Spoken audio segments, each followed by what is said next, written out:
रात के 10 बज चुके हैं। आइए शुरुआत करते हैं संविधान की शपथ की। आपके साथ हाजिर हूं मैं रोमाना इसार खान। कल जो सरकार की तरफ से कोरोना की तीसरी लहर की आशंका जताई गई थी ना, उसकी गूंज आज सुप्रीम कोर्ट में सुनाई दी है और फिक्र यह जताई गई है कि भाई क्या तीसरी लहर को देखते हुए हम तैयार हैं, हमारे यहां इंतजाम पर्याप्त हैं, काफी हैं या नहीं है। इसीलिए आज संविधान की शपथ में मैं ये सवाल लेकर आई हूं कि तीसरी लहर का प्रहार तय है, क्या सरकार तैयार है?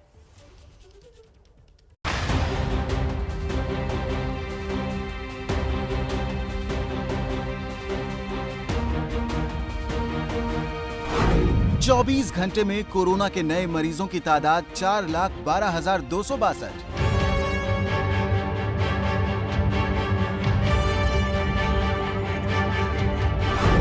24 घंटे में देश में कोरोना से हुई मौत 3,980।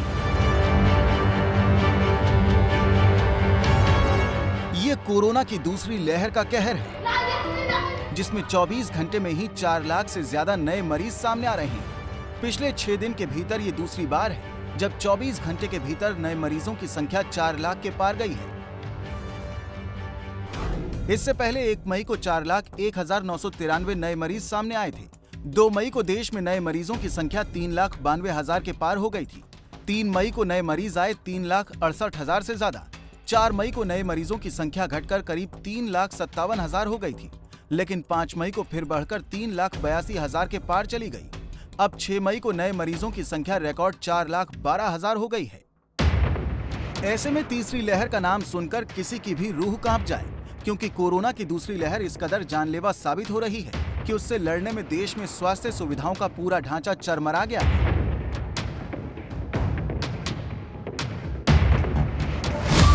सुप्रीम कोर्ट ने एक काम की सलाह दे डाली। जजों ने कहा कि विशेषज्ञ ये कह रहे हैं कि कोरोना की तीसरी लहर भी आ सकती है, हमें उसके लिए तैयार होना है। ये सारी कवायद इसलिए की जा रही है ताकि सरकारें भविष्य के लिए तैयार रहें। कोर्ट ने यह भी कहा कि विशेषज्ञ बता रहे हैं कि तीसरी लहर का असर बच्चों पर ज्यादा हो सकता है, इसलिए सरकार को अपने टीकाकरण कार्यक्रम में जल्द से जल्द बच्चों को भी शामिल करने की कोशिश करनी चाहिए। कोरोना की दूसरी लहर से जूझता हिंदुस्तान अब दूसरी लहर से बेहद फिक्रमंद है। इस पर आज सुप्रीम कोर्ट ने भी फिक्र जताई है। कोर्ट ने कहा, यह चिंता की बात है कि तीसरी लहर की बात भी वैज्ञानिक कर रहे हैं। उस लहर में बच्चों के प्रभावित होने की आशंका है। हमारे टीकाकरण अभियान में बच्चों के लिए भी सोचा जाना चाहिए। आज अगर हम तैयारी करेंगे तो कोविड का तीसरा फेज आने पर उससे बेहतर ढंग से निपट सकेंगे। लोगों की उखड़ती सांसों के बीच दिल्ली सरकार और केंद्र सरकार आज भी सुप्रीम कोर्ट में आपस में तू मैं करती नजर आई। केंद्र सरकार ने बताया कि दिल्ली को कल 730 मीट्रिक टन ऑक्सीजन दिया गया है, लेकिन दिल्ली सरकार को जो सप्लाई मिलती है उसे पूरी तरह से उठाया भी नहीं जाता है। दिल्ली में ऑक्सीजन वितरण की बड़ी समस्या है और शायद मांग को बढ़ा चढ़ाकर बताया जा रहा है, इसलिए दिल्ली का ऑक्सीजन ऑडिट हो, ये देखा जाए कि क्या वाकई दिल्ली को इतनी जरूरत है। जवाब में दिल्ली सरकार के वकील ने कहा कि केंद्र के आरोप गलत हैं, दिल्ली सरकार बहुत बेहतर काम कर रही है। ऑक्सीजन ऑडिट की मांग सिर्फ दिल्ली की सप्लाई को रोकने के लिए की जा रही है। हम ऑक्सीजन के लिए एक ऑडिट कमेटी बनाएंगे। हमें इलेक्ट्रॉनिक आईसीयू पर भी विचार करना चाहिए। जरूरत के मुताबिक स्वास्थ्यकर्मी हमारे पास नहीं है। लाखों की संख्या में डॉक्टर और नर्स के पद खाली हैं। हमें कोरोना की आने वाली लहर की आशंका को सोचकर चलना चाहिए।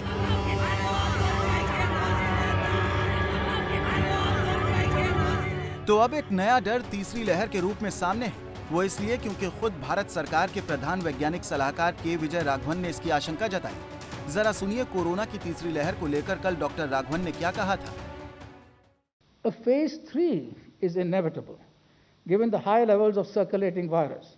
But it's not clear on what time scale this phase 3 will occur. Hopefully, incrementally, but we should prepare for new waves.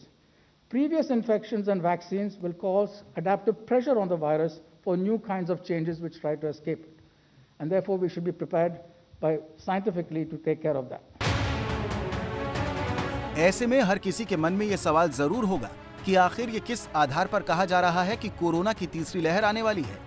ये जानने की कोशिश की हमने मेदांता अस्पताल गुरुग्राम के इंस्टीट्यूट ऑफ चेस्ट सर्जरी के डॉक्टर अरविंद कुमार से। ऐसा एक स्टेटमेंट आया है माननीय साइंटिफिक एडवाइजर की तरफ से कि थर्ड वेव आने वाली है, तो उन्होंने उस एडवाइस में कोई इसका किस बेसिस पे उन्होंने कहा है इसकी घोषणा या इसका शेयरिंग नहीं किया है। अगर हम इतिहास में देखें तो 1918 में जब स्पेनिश फ्लू का पेंडेमिक हुआ था, तब उसमें भी यही हुआ था कि पहली वेव आई थी, उसके बाद दूसरी वेव आई थी जो पहली से भी ज्यादा स्ट्रॉन्ग और घातक थी, और उसके बाद तीसरी वेव भी आई थी जो उससे माइल्डर थी, और उसके बाद फिर वो धीरे धीरे सेटल हो गया था। तो क्या उन्होंने इतिहास के बेसिस पे ऐसा कहा है या क्या है? देखिए, अभी तो हम सेकंड वेव के पीक पर हैं, तो अब थर्ड वेव कब आएगी, पहले हम सेकंड वेव को डील कर लें और उससे निकल आए, तब तो हम थर्ड वेव की बात करें। अगर इस समय हमारे नंबर इसी तरह बढ़ते रहे, अब परसों तक 3.25 लाख थे, आज 4,12,000 हुए हैं, और रियल नंबर इस डिटेक्टेड नंबर से कहीं ज्यादा होगा, तो ऐसे में तो अभी हम थर्ड वेव के पीक पर हैं, तो सॉरी सेकंड वेव के पीक पे हैं, तो थर्ड की बात तो मैं अभी मेरे तो समझ में नहीं आती। लेकिन लोगों को एक चिंता ये सता रही है कि जब दूसरी लहर में ही हमारा पूरा सिस्टम चरमरा गया, तो क्या इसी सिस्टम के भरोसे देश तीसरी लहर का मुकाबला कर पाएगा?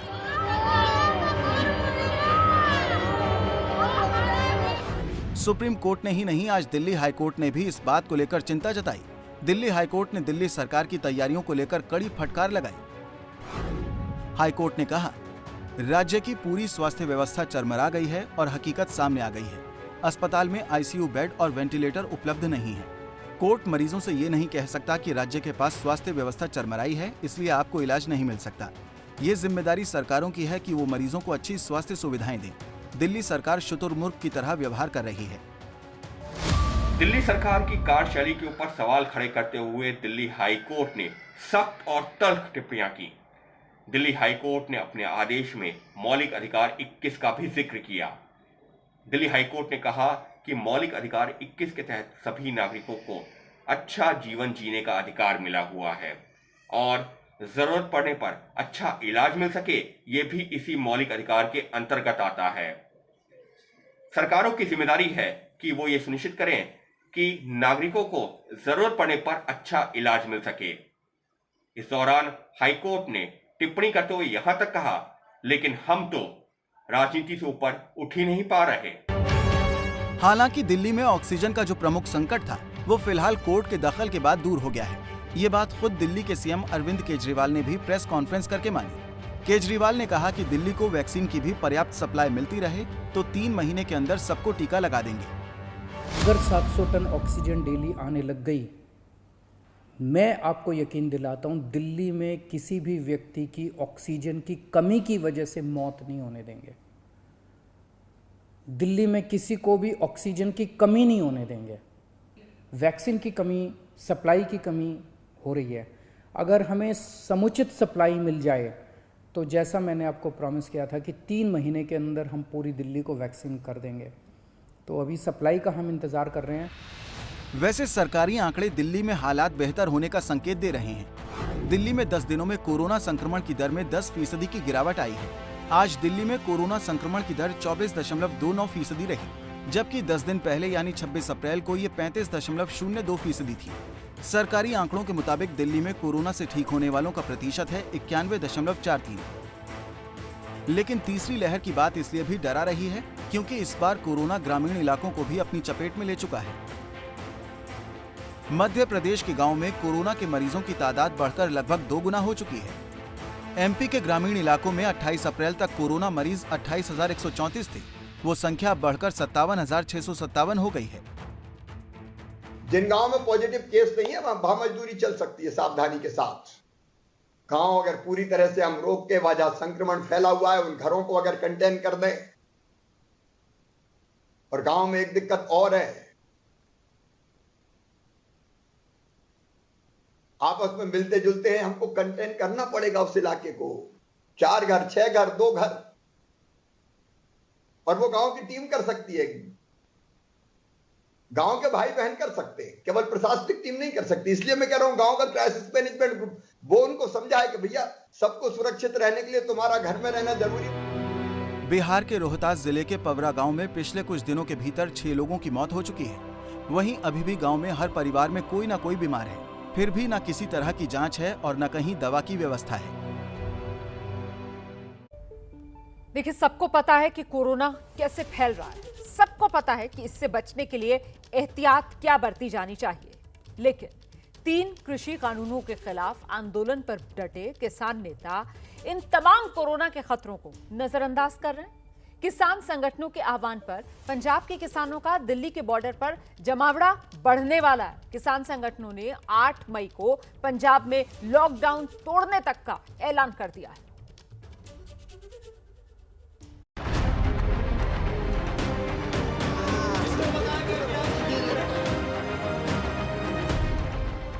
ऐसे वक्त में जबकि कोरोना की दूसरी लहर भयानक कहर बरपा रही है, कुछ राज्यों में लॉकडाउन तो कहीं कोरोना कर्फ्यू लगा है।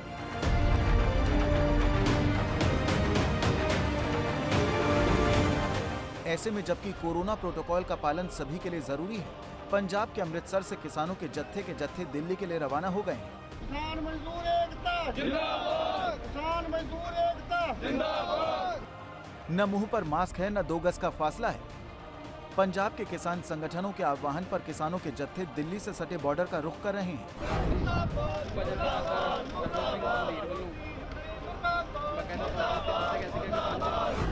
32 किसान संगठनों ने आंदोलन का नया प्लान बनाया है। इसके तहत 8 मई को पूरे पंजाब में किसान और दुकानदार लॉकडाउन का विरोध करेंगे।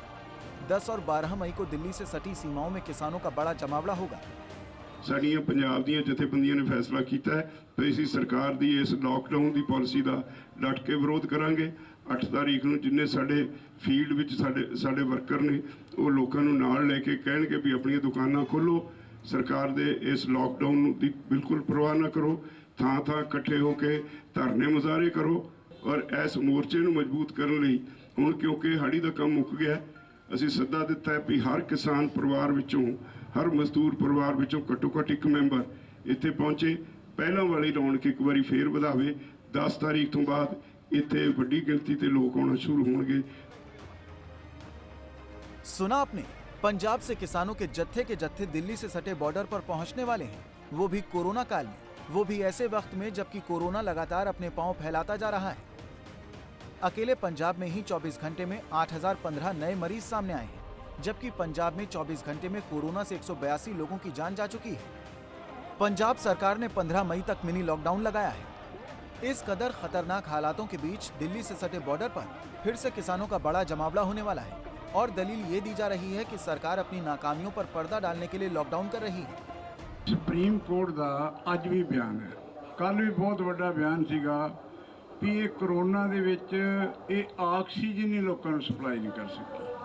इस केंद्र सरकार ने बहुत वड्डी झाड़ पाई आ। अज तो 2-3 दिन पहला 6 शहरों में जिहड़ा लॉकडाउन लाया सी, बनारस समेत लखनऊ वगैरह विच, ਉਹਦਾ भी उन्होंने रद्द किया सी। सो इस करके ये जो साडा इत्थों का व्यू बनया वा 32 किसान जथेबंदियां दा, वो असीं पहलां ही बनाया होया भी कोरोना जिहड़ी आ ये आम बीमारियां वांगू ही आ। इहदी मौत दर जिहड़ी आ 1.4% तो वध नहीं। दुनिया दे विच भी अजिहा ही है। ये एवें ना इहदा जान बुझ के लोकां दे पैनिक बना के आने बहाने लोकां दा असल विच आर्थिक नुकसान ही बनाना चाहुंदे आ। इन किसान नेताओं को कौन समझाए कि कोरोना संक्रमण की चेन तोड़ने का तात्कालिक उपाय फिलहाल लॉकडाउन ही है। इन्हें अपने हक की लड़ाई लड़ने से किसने रोका है।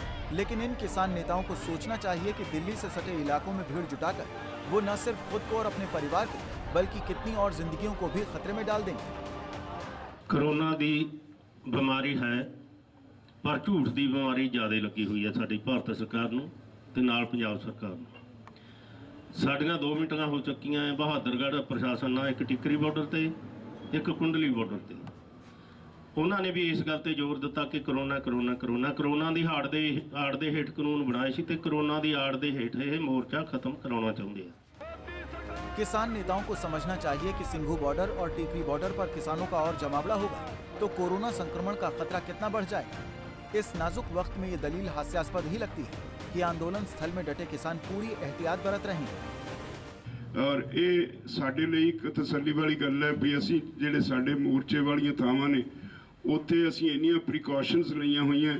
ਅਸੀਂ ਆਪਣੇ ਲੋਕਾਂ ਨੂੰ ਇੰਨਾ ਅਵੇਅਰ ਕਰਦੇ ਹਾਂ, ਹਰ ਵੇਲੇ ਦਿਨ ਵਿੱਚ ਸਾਰੀ ਦਿਹਾੜੀ ਉਹਨਾਂ ਨੂੰ ਕਈ ਵਾਰੀ ਗਰਮ ਪਾਣੀ ਪਿਲਾਉਣਾ, ਕਾੜਾ ਪਿਲਾਉਣਾ, ਵਿਟਾਮਿਨ ਸੀ ਵਰਗੀਆਂ ਗੋਲੀਆਂ ਦੇਣੀਆਂ, ਇਹੋ ਜਿਹੇ ਕੰਮ ਅਸੀਂ ਕਰਕੇ ਹੁਣ ਤੱਕ ਅਸੀਂ ਆਪਣੇ ਮੋਰਚੇ ਨੂੰ ਬਚਾਇਆ ਹੋਇਆ। ਪਰ ਇਸੇ ਲਈ ਕਿਉਂਕਿ ਸਰਕਾਰ ਲੋਕਾਂ ਨੂੰ ਗੁੰਮਰਾਹ ਕਰਨ ਲਈ ਆਪਣੀਆਂ ਨਾਕਾਮੀਆਂ ਤੇ ਪਰਦਾ ਪਾਉਣ ਲਈ ਲਾਕਡਾਊਨ ਲਾਉਂਦੀ ਹੈ। ਲਾਕਡਾਊਨ ਕਿਸੇ ਸਮੱਸਿਆ ਦਾ ਹੱਲ ਨਹੀਂ। ਲਾਕਡਾਊਨ ਬਹੁਤੇ ਦੇਸ਼ ਨਹੀਂ ਲਾਉਂਦੇ, ਇਹ ਸਿਰਫ ਭਾਰਤੀ ਸਰਕਾਰ ਨੂੰ ਹੈ ਜਾਂ ਇੱਥੇ ਦੀਆਂ ਸੂਬਾ ਸਰਕਾਰਾਂ ਨੂੰ ਇਹ ਚਾਅ ਚੜਿਆ। लेकिन राज्यपाल को शायद अंदाजा नहीं है कि जब भीड़ जुटने से कोरोना फैलेगा तब न काढ़ा काम करेगा न गर्म पानी का सेवन। ऐसे जत्थे के जत्थे जुटने और लापरवाहियां बरतने की वजह से ही आज देश इस हालात में पहुंचा है कि न अस्पतालों में बेड है, न ऑक्सीजन है, न दवाएं हैं। लोग तड़प रहे हैं। यहाँ तक कि शमशानों और कब्रिस्तानों में भी अपने प्रियजनों का अंतिम संस्कार करने में लोगों को मुश्किलें पेश आ रही हैं। इसलिए खेती किसानी और उसके हक की बात भी तभी हो पाएगी जब जान बची रहेगी। क्या कोरोना काल में किसी भी राज्य की सरकार के लिए जान बचाने से ज्यादा जरूरी अपनी जेब भरना हो सकता है? पंजाब की अमरिंदर सरकार ने कोरोना कर्फ्यू में शराब की दुकानें खोलने का रास्ता साफ किया। कैसे किया? क्योंकि पंजाब सरकार ने शराब को एसेंशियल कमोडिटीज, आवश्यक वस्तुओं की लिस्ट में शामिल कर दिया ताकि शराब के ठेके बेधड़क खुले रहें और जो सरकार का खजाना है उसके भरने का रास्ता साफ हो सके। ये पंजाब सरकार के उसी नोटिफिकेशन की कॉपी है जो 4 मई को जारी हुआ था। नोटिफिकेशन की कॉपी के विषय में लिखा है 15 मई तक कोविड-19 को लेकर लगाए गए प्रतिबंध पर स्पष्टीकरण। और स्पष्टीकरण के नाम पर पंजाब सरकार ने राज्य की जनता को बताया कि कोरोना कर्फ्यू के दौरान सोमवार से लेकर शुक्रवार तक आवश्यक वस्तुओं की दुकानों की तरह फुटकर और थोक दोनों तरह की शराब की दुकानें खुली रहेंगी, लेकिन वीकेंड कर्फ्यू पर शराब की दुकानें भी बंद रहेंगी। हालांकि पंजाब सरकार के इस फैसले का राज्य के व्यापारियों ने विरोध शुरू कर दिया है। तस्वीरें पंजाब के गुरदासपुर की हैं, जहां व्यापारी मांग कर रहे हैं कि सरकार अगर ठेके खोल सकती है तो आम व्यापारियों को भी दुकान खोलने का मौका मिलना चाहिए। गवर्नमेंट इस फ्रंट पे बिल्कुल फेल हो गई है। गवर्नमेंट को इस्तीफा देना चाहिए। गवर्नमेंट कहती 15 मई तक बंद करो कि गवर्नमेंट को प्लान है भी 15 मई तो बाद ओपन करेंगे। इन्हें कोई वैक्सीनेशन है नहीं, इन्हें कोई बेड है नहीं, इन्हें कोई ऑक्सीजन है नहीं। लोगों को भुखे मारना गवर्नमेंट बोलो कोई भी किसी व्यापारी ਨੂੰ ਨਾ ਪਿਛਲੀ ਵਾਰ ਸਪੋਰਟ ਦਿੱਤੀ ਗਈ ਨਾ ਇਸ ਵਾਰ ਸਪੋਰਟ ਦਿੱਤੀ ਗਈ। ਬਹੁਤ ਗਲਤ ਫੈਸਲਾ ਦੇਖ ਰਹੇ ਹਾਂ ਕਿਉਂਕਿ ਅਸੀਂ ਇਹ ਗੱਲ ਕਰ ਰਹੇ ਹਾਂ ਬਾਕੀ ਰੋਜ਼ਗਾਰ ਨਹੀਂ ਹੈਗੇ। ਅਸੀਂ ਕੋਈ ਕੱਪੜੇ ਦਾ ਕੰਮ ਕਰ ਰਿਹਾ, ਕੋਈ ਮਨਿਆਰੀ ਦਾ ਕੰਮ ਕਰ ਰਿਹਾ, ਕੋਈ ਜੁੱਤਿਆਂ ਦਾ, ਕੋਈ ਸਵਰਨਕਾਰ ਹੈ, ਸੁਨਿਆਰੇ ਦਾ ਕੰਮ ਕਰ ਰਿਹਾ, ਮੁਲਾਜ਼ਮ ਰੱਖੇ ਨੇ, ਅਸੀਂ ਉਹਨਾਂ ਦੇ ਪੇਟ ਪਾਲ ਰਹੇ ਹਾਂ ਕਿ ਅਸੀਂ ਕਾਰੋਬਾਰ ਨਹੀਂ ਕਰ ਰਹੇ। ਸਰਕਾਰ ਆਪਣਾ ਰੈਵਨਿਊ ਦੇਖ ਰਹੀ ਆ। ਕੈਪਟਨ ਸਰਕਾਰ ਇੱਕ ਬੰਨੇ ਗੁਟਕਾ ਸਾਹਿਬ ਦੀ ਸਹੁੰ ਖਾ ਕਹਿੰਦੇ ਨੇ ਕਿ ਮੈਂ ਪੰਜਾਬ 'ਚ ਨਸ਼ਾ ਮੁਕਤ ਕਰਾਂਗਾ, ਦੂਜੇ ਬੰਨੇ ਪੰਜਾਬ ਦੀ ਪੀੜ੍ਹੀ ਨੂੰ ਨਸ਼ੇ ਵੱਲ ਵਧਾਉਂਦੇ ਨੇ। ਇਹ ਸਮਝ ਨਹੀਂ ਲੱਗਣ ਦੀ ਕੈਪਟਨ ਸਾਹਿਬ ਦੀ ਕਿ ਇਹ युवा पीढ़ी ਨੂੰ शराब के ठेकिਆਂ ਵੱਲ ਭੇਜਣਾ ਚਾਹੁੰਦੇ ਨੇ कि ਕੰਮ ਵੱਲ ਲਾਣਾ ਚਾਹੁੰਦੇ ਨੇ। कोरोना वायरस की दूसरी लहर में पंजाब सबसे बुरी तरह प्रभावित राज्यों में से एक है। ऐसे में सवाल ये है कि आखिर अमरिंदर सरकार कोरोना कर्फ्यू में भी शराब के ठेके खुलवाने के लिए इतनी बेचैन क्यों है? सवाल का जवाब है शराब से होने वाली राज्य की मोटी कमाई। पंजाब को राज्य के टैक्स के तौर पर जो कमाई होती है उसमें शराब पर एक्साइज ड्यूटी से होने वाली कमाई का बहुत बड़ा हिस्सा है। शराब से पंजाब सरकार की कमाई 2019-20 में शराब पर एक्साइज ड्यूटी से 4,865 करोड़ खजाने में पहुंचे। 2020-21 में शराब पर कमाई बढ़कर 5,740 करोड़ हुई। 2021-22 में बतौर एक्साइज ड्यूटी 7,002 करोड़ की कमाई का अनुमान है, जो 2019-20 की तुलना में करीब 20% ज्यादा है। लेकिन शराब पर एक्साइज ड्यूटी के नाम पर सिर्फ पंजाब का खजाना भरता हो ऐसा तो नहीं। जिन राज्यों में शराब बैन है उन्हें अलग कर दिया जाए तो लगभग हर राज्य के साथ ऐसा है। इसका मतलब ये तो नहीं कि कोरोना जैसी महामारी के दौरान जेब भरने के लिए आम जनता की जान को दांव पर लगा दिया जाए। हालांकि पंजाब की तर्ज पर चंडीगढ़ प्रशासन ने शराब के ठेके खोलने की मांग को ठुकरा दिया है। संविधान की शपथ देख रहे हैं आप। हमने आज सवाल पूछा, कोरोना की तीसरी लहर कब तय है प्रहार, कितनी तैयार है सरकार? इस पर जो हमने ट्विटर पर पोल किया उसके नतीजे आपको आगे दिखाएंगे शो में, लेकिन अभी संविधान की शपथ में हम आपको दिखाने जा रहे हैं कोरोना की वो कहानियां जिन्हें देखकर आपको इस बात का आसानी से अंदाजा हो जाएगा कि ये जो महामारी है वो कैसे लोगों पर सितम ढा रही है। देखिए जरा कोरोना के अलग अलग दर्दनाक चेहरों को दिखाती हमारी ये संवेदनशील रिपोर्ट।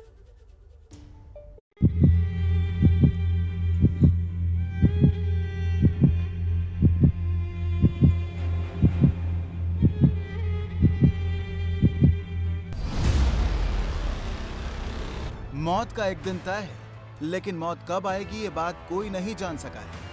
ये अलग बात है कि इन दिनों देश में लोग न सिर्फ अपनी मौत को करीब आते देख रहे हैं, बल्कि असहाय परिवार वालों के सामने ही कोरोना वायरस मरीजों को अपना निशाना भी बना रहा है। और इस बात का सबूत ये तस्वीरें हैं जो देश भर से सामने आ रही हैं। जिंदगी के लिए प्राणवायु यानी ऑक्सीजन का क्या मोल है, इस बात का एहसास कोरोना के इस काल में पहली बार देश और दुनिया शिद्दत के साथ महसूस कर रही है। यूं तो पूरे देश में कोरोना की लाखों क्रूर कहानियां यहाँ वहां बिखरी पड़ी हैं, लेकिन इस बेटे की कहानी तो आपकी आंखें भी नम कर देंगी। हम अपनी माता जी को त्रिवा मेडिकल कॉलेज में लेके गए थे। वहाँ मैंने डॉक्टर लोगों से भीख मांगी कि मेरी माता जी की जान बचा लो, और उन्हें ऑक्सीजन की कमी के कारण उनकी सांस रुक रही थी।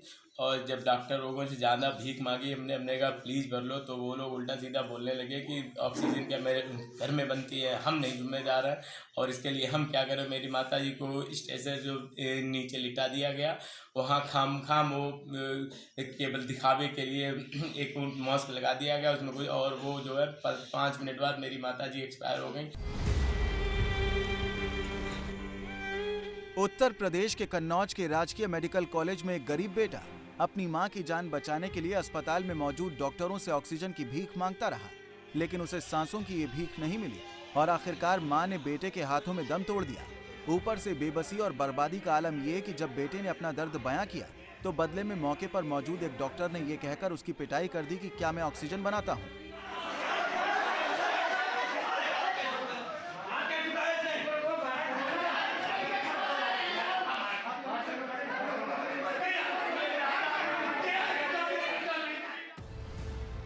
कोरोना के इस काल में यह अकेले राहुल की ही कहानी नहीं है। दरअसल प्रशासन और शासन के लाख दावों के बावजूद सरकारी अस्पतालों के हालात किसी से छुपे नहीं हैं। सवाल सिर्फ मेडिकल उपकरणों, ऑक्सीजन और साधनों की कमी का ही नहीं है, बल्कि अस्पताल कर्मचारियों की संवेदनहीनता की कहानी भी लगातार सामने आ रही है।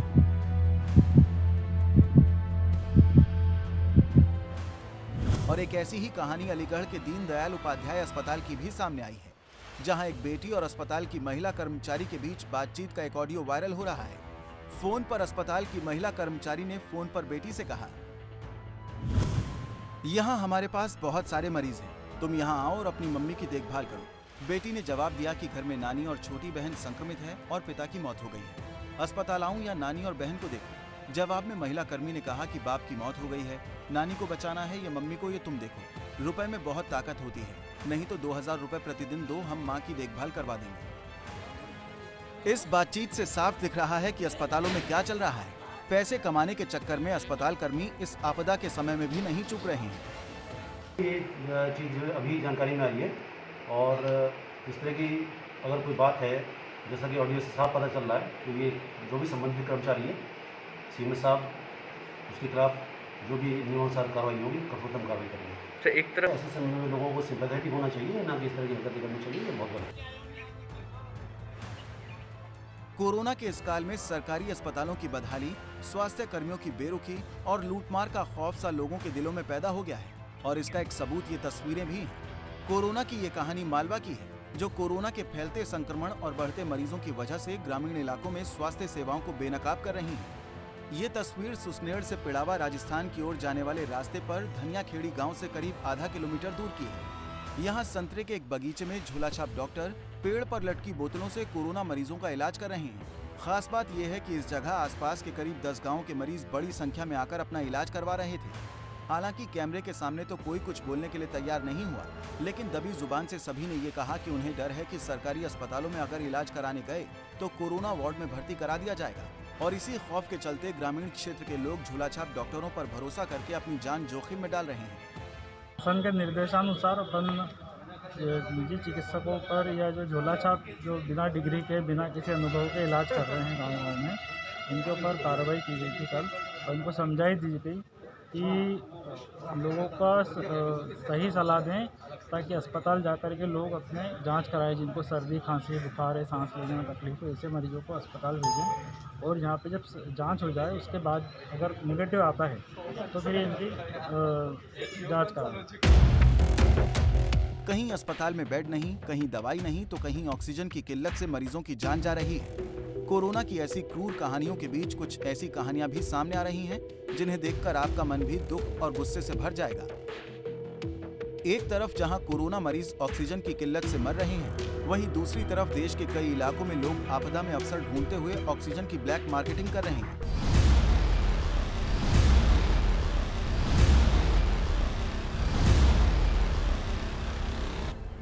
दिल्ली पुलिस ने तो ऐसे गिरोह का भंडाफोड़ किया है जो फायर एक्सटिंग्विशर का पेंट निकालकर उन्हें ऑक्सीजन सिलेंडर में तब्दील कर लोगों की जान से खिलवाड़ कर रहा था। दिल्ली के अलीपुर इलाके से पुलिस ने 532 फायर एक्सटिंग्विशर सिलेंडर के साथ 26 ऑक्सीजन गैस नोजल भी बरामद किए हैं। खास बात यह है कि पूछताछ में आरोपियों ने माना कि वो मार्केट में ऐसे सिलेंडर बेच चुके हैं।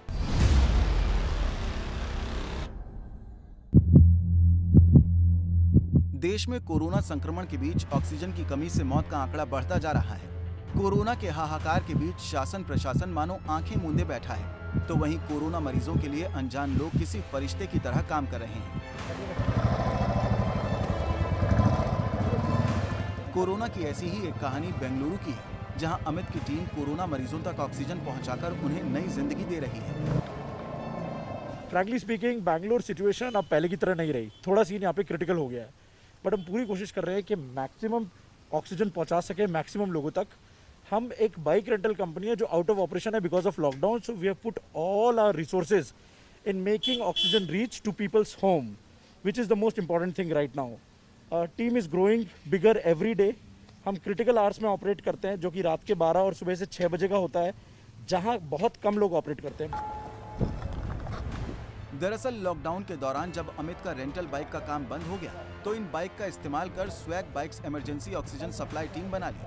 कुछ इस तरह से वो अपनी बाइक पर ऑक्सीजन सिलेंडर लगाकर बेंगलुरु शहर के हर कोने में लोगों की मदद कर रहे हैं। इतना ही नहीं, पिछले कुछ दिनों से कई अस्पतालों में ऑक्सीजन को लेकर जब SOS मिला, तो उनकी टीम ने अस्पतालों में टीका और ऑक्सीजन पहुंचाकर कई लोगों की जिंदगियां भी बचाई। जाहिर है कोरोना काल की ये कहानियां हमें जिंदगी का वो सबक सिखा रही हैं जिन्हें याद रखकर बेहतर समाज और बेहतर कल की नींव रखी जा सकती है। संविधान की शपथ देख रहे हैं आप। कोरोना की कुछ और क्रूर कहानियां दिखाते हैं आपको। कोरोना से पूरे देश में हाहाकार मचा है। मुश्किलें उस घर से शुरू होती हैं जहां कोरोना मरीज है, और फिर अस्पताल में मारामारी, और आखिर में शमशान में लंबा इंतजार। देश भर से इन दिनों कोरोना के दर्द की जो कहानियां सामने आ रही हैं, वो किसी का भी दिल दहला देने के लिए काफी है। ये खास रिपोर्ट देखिए।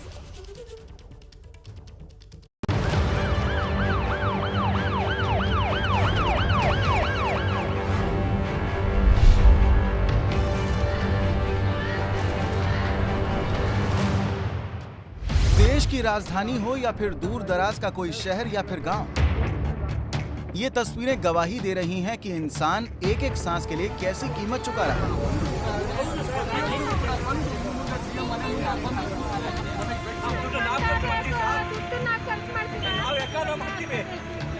कोरोना काल की दिल दहला देने वाली ये तस्वीर इस बात की भी गवाही दे रही है कि मरीजों को अस्पताल में बेड नहीं मिल रहे। अगर किस्मत से बेड मिल भी जाए तो ऑक्सीजन नहीं है, और ऑक्सीजन से चंद सांसें मिल भी गईं तो फिर दवाओं के लाले पड़े हैं। और इन सब के बीच अगर कोरोना ने सांसों पर शिकंजा कस दिया तो फिर अंतिम सफर भी बेहद मुश्किल है।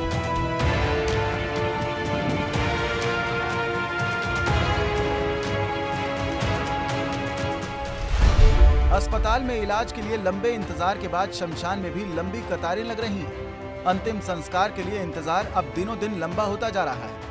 लेकिन कोरोना काल में चिताओं की ये कहानी सिर्फ इतनी ही नहीं है। अलवर की ये कहानी जिंदगी के बारे में आपको नए सिरे से सोचने पर मजबूर कर देगी। परंपरा के मुताबिक वैसे तो चिता को बेटा ही अग्नि देता है, लेकिन कोरोना के इस काल में बेटियों को ये भूमिका निभानी पड़ रही है। 72 साल के राजेंद्र और 70 साल की उनकी पत्नी सुमन जब कोरोना संक्रमित हुए तो उन्हें दिल्ली के किसी अस्पताल में बेड नहीं मिला। राजस्थान के अलवर में एक निजी अस्पताल में इन दोनों का इलाज चल रहा था, लेकिन मंगलवार को पत्नी की मौत हो गई और उसके कुछ समय बाद ही पति भी चल बसे। बेटा अमेरिका में रहता है, जो अंतिम संस्कार के वक्त देश नहीं लौट सका, और ऐसे हालात में बेटी ने पीपीई किट पहनकर अपने पिता की चिता को अग्नि दी।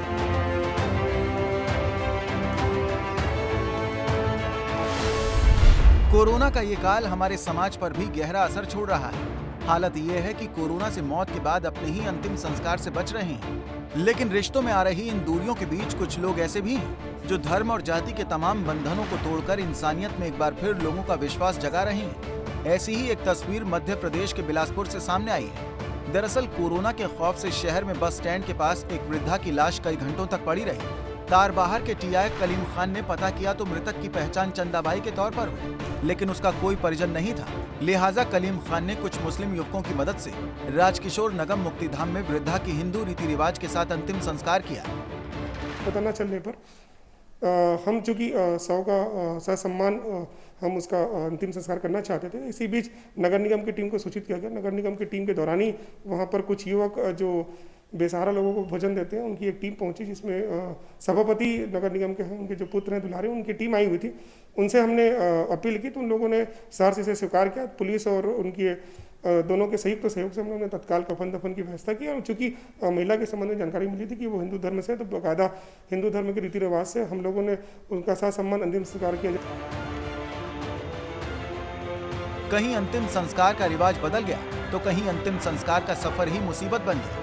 बिहार के सिवान में शव के पास रो रहे परिजनों को एम्बुलेंस का इंतजार है। कोरोना पॉजिटिव मीना देवी की सिवान डाइट के कोविड सेंटर में मौत हो गई, जिसके बाद उनका शव बिना पैक किए यूं ही परिजनों को दे दिया गया। परिजन शव ले जाने के लिए एम्बुलेंस का इंतजार करते रह गए, लेकिन जब कहीं से कोई मदद नहीं मिली तो बेबस और लाचार परिजनों को रिक्शे से ही शव को ले जाने का फैसला करना पड़ा। गाड़ी नहीं गाड़ी एम्बुलेंस नहीं मिला लेके जाइए क्या मेरा मम्मी के बोला नहीं मिला लेके जाइए। कोरोना की ये कहानियां जहां हमारे सिस्टम और समाज की पोल खोल रही हैं, वहीं सरकार और प्रशासन को भी बेनकाब कर रही हैं। ये कहानियां हमें ये भी बता रही हैं कि कोरोना को हराना है तो मदद का हाथ बढ़ाना ही होगा, क्योंकि क्या पता कल आपको ही किसी की मदद की जरूरत पड़ जाए। देखिए, कोरोना संकट में लोग एक एक सांस के लिए तड़प रहे हैं, लेकिन कालाबाजारी करने वाले गिद्ध बाज नहीं आ रहे। मध्य प्रदेश के उज्जैन में रेमडेसिविर इंजेक्शन की कालाबाजारी करने के आरोप में 2 नर्सेस समेत 3 लोगों को गिरफ्तार किया गया है। ये जो दोनों नर्स हैं वो सरकारी अस्पताल में काम करती हैं। मध्य प्रदेश पुलिस के साइबर सेल ने इन्हें एक बाहरी युवक के साथ रेमडेसिविर इंजेक्शन की कालाबाजारी के आरोप में पकड़ा है। आरोपियों के पास से रेमडेसिविर इंजेक्शन समेत कोरोना के इलाज में काम आने वाली कुछ और दूसरी दवाइयां भी जब्त की गई है। पुलिस के मुताबिक आरोपी अब तक 1 लाख रुपए से ज्यादा के इंजेक्शन बेच चुके थे। संविधान की शपथ देख रहे हैं आप। हमने सवाल यह पूछा कि तीसरी लहर का कोरोना की तय है प्रहार, क्या सरकार तैयार है? आज के इस सवाल पर आपकी राय सामने आ गई है। आप देख सकते हैं 77% लोगों का मानना है कि नहीं, बिल्कुल सरकार की कोई तैयारी नहीं है। महज 23% लोगों को ऐसा लगता है कि हां, सरकार तैयार है। और अब आज के शो में मेरी राय बहुत साफ है कि कोरोना की दूसरी लहर ने सरकार की तैयारियों की, सरकार के दावों की पोल खोलकर रख दी है। अब तीसरी लहर से पहले कम से कम जाग जाए सरकार। संविधान की शपथ देख रहे थे आप। कल रात 10 बजे आपसे फिर मुलाकात होगी।